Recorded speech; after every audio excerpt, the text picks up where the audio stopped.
Today we want to talk about the diversity and the complexity of single adult ministry. There's so many facets. It's such a huge, diverse ministry. And we want to show you a graph called a Continuum of Care to reach and teach and disciple single adults and all the facets. So we're going to show you that graph while Kevin explains it.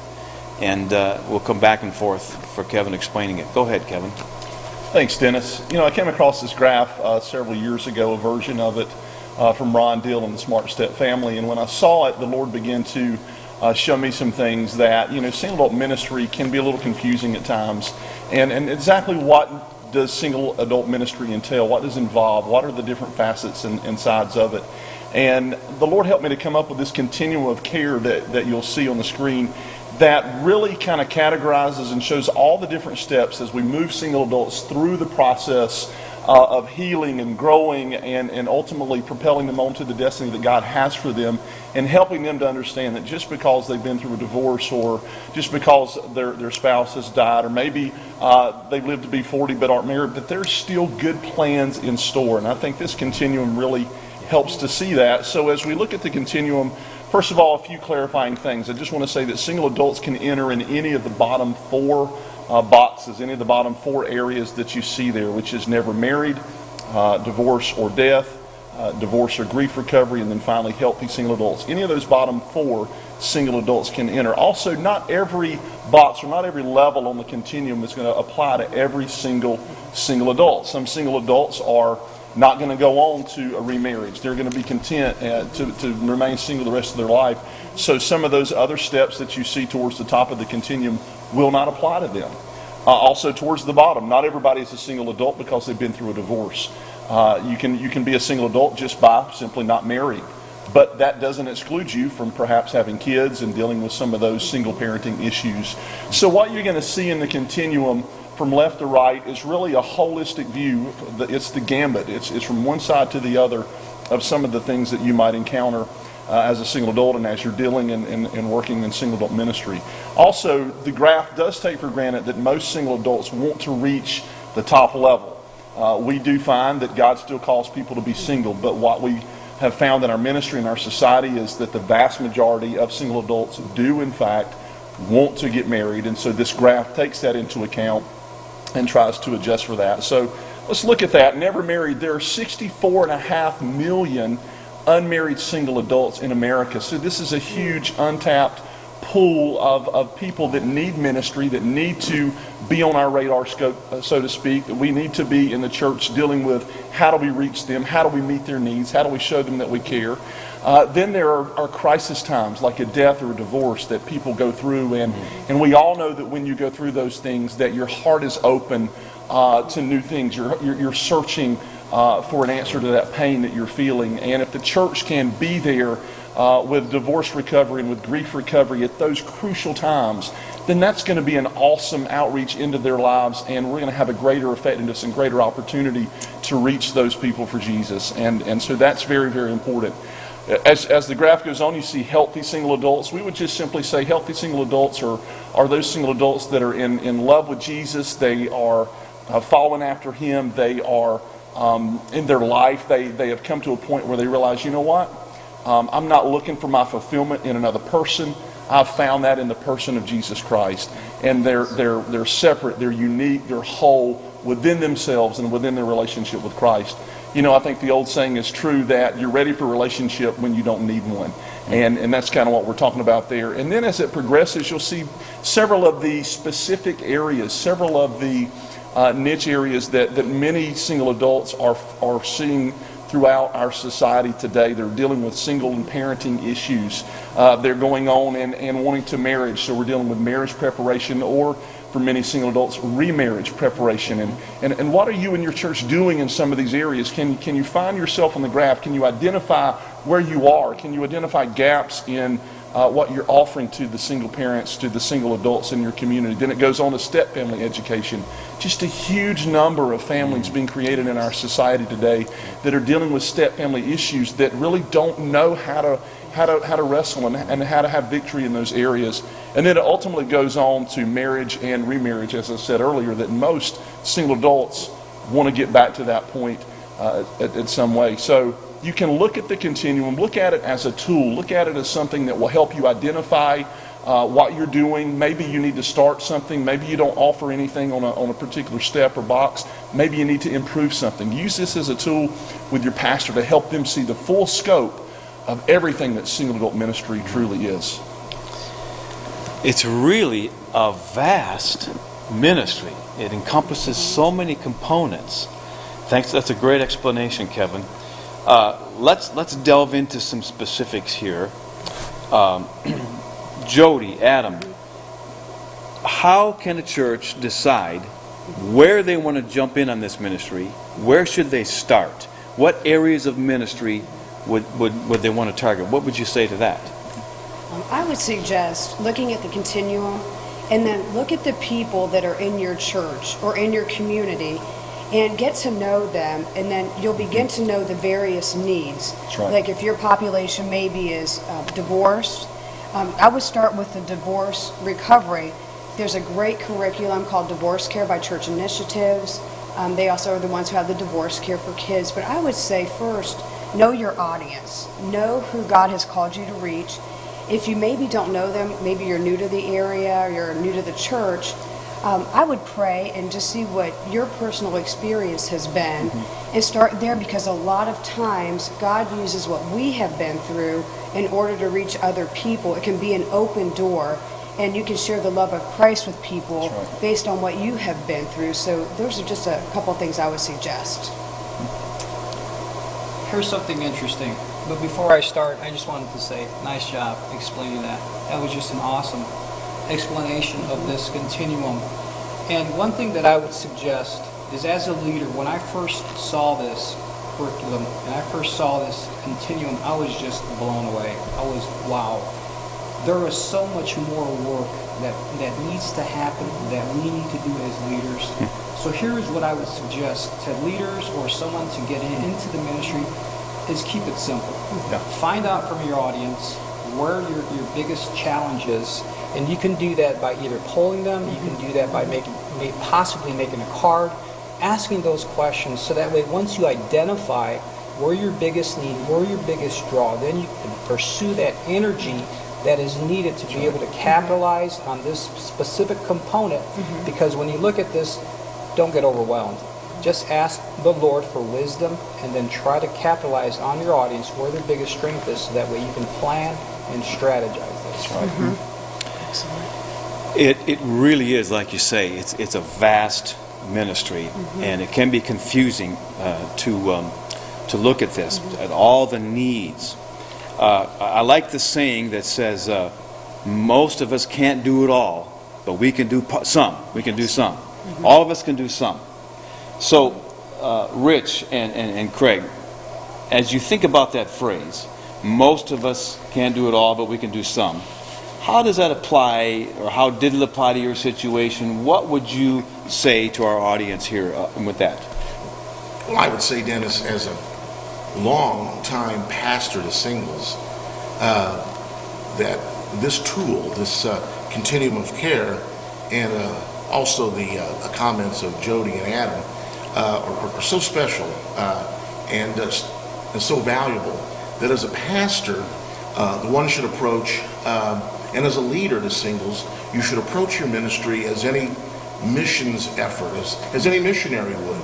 And to me, we call this first phase of approach to ministry to know its context. You have to know the context of ministry, which means that those to whom you're going to bring ministry, you have to know their educational background. It helps. Their income, perhaps, their vocation, and then you have to look for leadership within the group. In other words, if you're ministering to a group in the suburbs, well, their needs may be a little bit different than those in an urban area where I was called. So the context of ministry will help you, and as Adam said, you'll gain wisdom. You'll gain wisdom as you approach your ministry to singles in this missions effort. Make it a missions effort.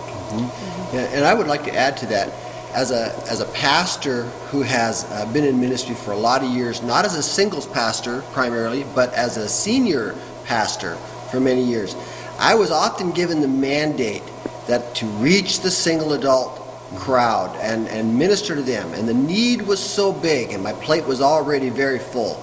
And so I realized that I had to lead by need and make that a priority. But then I also realized that I can't do it myself, so I had to lead through leaders. Yes. I had to find a team, people that had a passion for it, that I could train them, even in the simple terms of the ministry, small things, to launch a ministry that way. And I used to qualify the idea of what it means to be called as a very simple little process of asking myself, do I see the need, number one? Am I willing to respond to the need, number two? And has God given me a unique gift to respond to that need, number three? And if those three things are all in the affirmative, then I can rest assured that God has laid a calling on my life for that particular area. And it's like Tommy Barnett said once, he said, find a need and fill it. Yeah. And don't feel like you have to solve every issue or every problem. Find the need that is in front of you, solve that need, and then God will continue to expand your territory. Yes. Good comments. As you're looking for people to fill these different ministry slots, let's say you're going to start one of them or two of them, or you have two or three going but you want to add another one. What are some of the things you think about when you're looking for a leader or a worker in those areas? What are you looking for?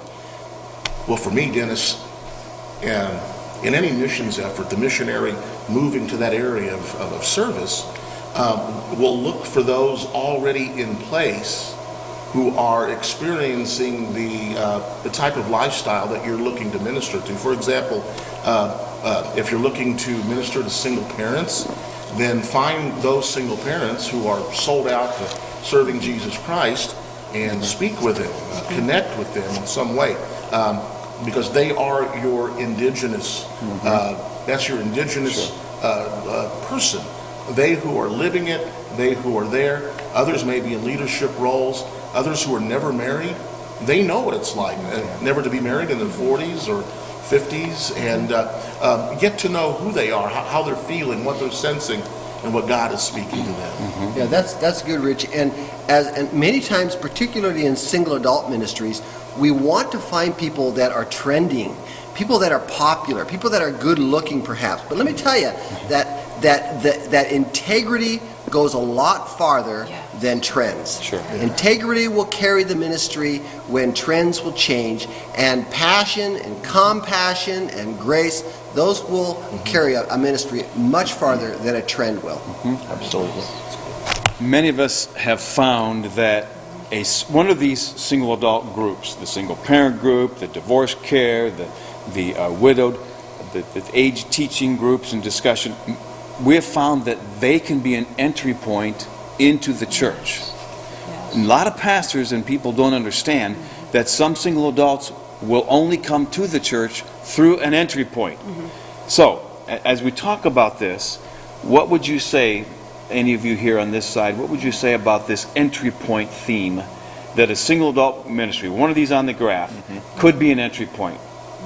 Do you agree with that, and why? Yeah, actually, Dennis, I do, because what we have to understand is that singles come to the church out of need. They come to the church, as we've already mentioned, at crisis points. They come when a spouse dies. They come at the death of a divorce, and they're hurting and they are in need. And so what we need to try to relay to our pastors and to our church staff is that, hey, these are golden opportunities. These are special moments in people's lives when the church can step up and make a difference, when we really have an opportunity to be the church to someone. And if we can surround people at those crucial times, it just adds another front door to the church. You know, we're all about closing the back door of the church and retaining people, but what about opening the front doors a little wider and including people and saying, hey, you know what? You're hurt from a divorce, your spouse left you, maybe you've got issues in your life. You know, hey, we're going to love you, we're going to include you, and we're going to help you to understand and really know what the love of Christ is. And when the church can do that, it really creates entry points. It really adds another front door to your building. And yes, your single adult groups can grow, but you know what? Your Sunday morning attendance can grow. Yes. Because you begin to reach out and minister to people, and it really is a special opportunity that we have. You know, one thing that I wanted to add to what Kevin said is on the entry points of this continuum, if a single who is looking to get involved or a single is looking to get into one of these components, what's very important is also understanding that they have a safe environment. Looking at the environment that they're about to encroach, that they're about to become a part of. When you have a person coming in through divorce or has just lost a spouse, they not only need a healing procedure to happen with them, but once they have found that they're in a safe environment, I think that's another area where they can continue to allow the Lord and other people to help to heal the process. Sure. Yes. The divorce care and the single parenting class and grief share and these can be standalone ministries on the schedule of a church. So a church does not necessarily have to have an ongoing singles ministry that meets weekly throughout the entire year. You can have standalone components, and those can be ran giving the leadership a break from the tediousness of running a ministry, particularly a volunteer minister, and then as the ministry grows, then they can begin to expand into the idea of having an ongoing kind of ministry that meets every week. So these are great entry points for a church that wants to start some kind of a single adult ministry. I was going to say, you mentioned some good resources, Craig. What other resources have you used that could fit into this continuum of care? A good leadership book, a good book that would be for children of single parents or ministry. What other resources have you used, Rich? Anything that you can think of over the years that would fit into this graph? Well, I'm not sure if he's been mentioned yet, but I really enjoy Gary Richmond's work called Successful Single Parenting, and it's still in print. And even after all of these years, I think it's a great handbook for beginning a single parent ministry. And just to add about the entry point, I think it's I think everybody would agree, and all of you leaders out there would agree that relationships are more important than events. But events, through prayer and through your passion for ministry, can be that entry point into service into the church. And so, you can encourage your singles in your church to bring their friends from work, bring their friends from the neighborhood, and find that safe environment, as Adam was saying here a little bit earlier.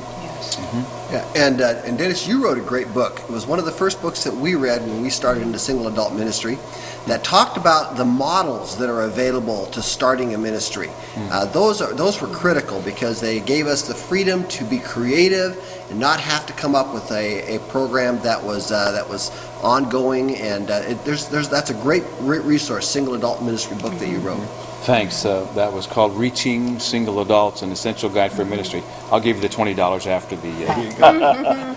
Dennis, can I mention a couple other resources as well? Yeah. You know, we had mentioned step families, and you'll see the box there for step families on the continuum, and there's lots of other great things for divorce and grief recovery and single and parenting we've already mentioned. But Ron Deal, I've already mentioned him, the Smart Step Family. It's just a wonderful, wonderful resource to help step families, and that's an area that churches are not really addressing these days to the extent that they should be. And so that's a wonderful resource there, the Smart Step Family by Ron Deal for step parenting. Also, as you work with developing couples or existing couples as they are moving on in that continuum towards marriage or remarriage, I would strongly recommend Prepare and Rich. It's a wonderful premarital, remarital counseling material that you go through. Gives you a wonderful printout. The couple goes online and takes an online assessment. You as the facilitator receive the printout of that assessment, and you can sit down with them over a course of 6 or 8 weeks and really pinpoint some areas in their life. And it has wonderful guides, and you don't have to be a professional counselor to do this. This is something that a layperson can do with a little bit of training, and the assessment and the materials that Prepare and Rich provide for you really equip you and help you to be able to guide that couple through that process. So with just a little bit of investment in your time, you can see that you can begin to address, maybe in your environment you don't have anything in that box, and that's okay, but with a little bit of investment in time, you can begin to improve some things so that flows right on through. One other resource that you mentioned, Ron Deal. I have the book. And we've shown it on the video. One other step family book is Loving Your Step Family by Dr. Don Partridge, and we'll show that here on the resource too. Because step families, as you know, is such a huge. They have replaced the number one. They've replaced nuclear families now. There are more step families than nuclear families. Just one or two other questions as we kind of wind this up.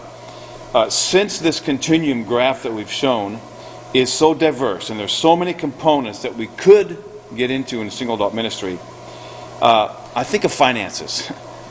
How do we work with the cost of the finances? If a church doesn't, most small churches don't have the finances. They don't want to start another ministry. Can a single adult ministry support itself, and how can they support itself? What would you say? Well, we support ourselves in our ministry, and when we put the vision in front of the people that are single adults and ask them to give, they give. Oh. If you don't ask, you won't receive. Yes. And now you have to have asking that is commensurate to your vision. So in order to have something going on, you might have to ask, but at the same time, you have to ask to get something going. You have to have the ability to have the big ask, the big question. Will you support this? And single adults will support it. They have the resources if they're simply given the challenge and the vision to step up to it.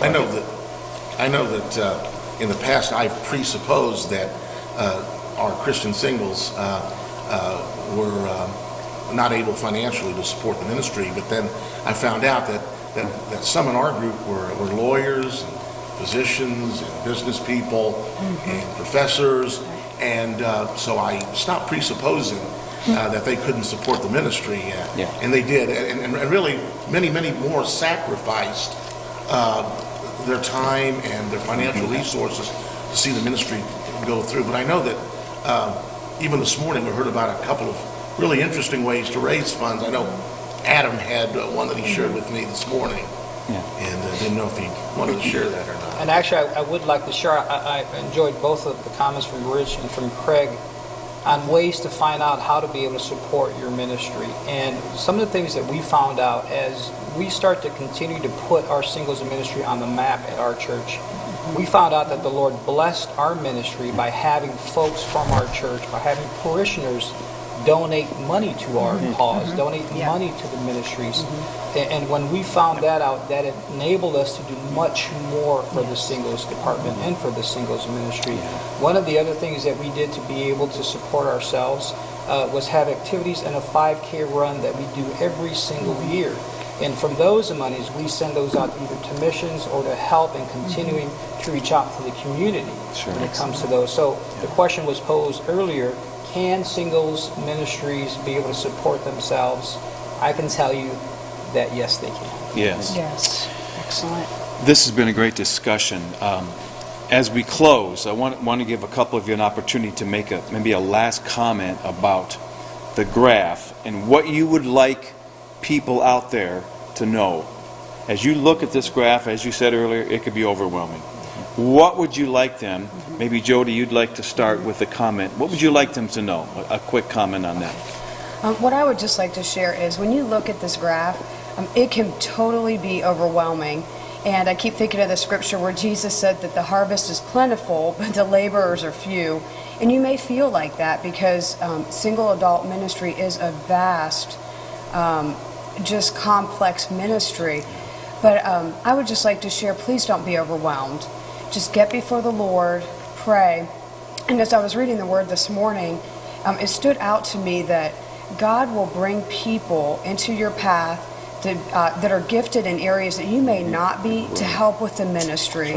So as you seek the Lord, just start where He tells you, trust Him, and believe that He'll bring the other people and that you can reach those that God is calling you to. He will equip you even if you feel inadequate, because we have all been there. Amen. And one of the things I want to add from what Jody has mentioned is everybody here, as part of the national team, call us.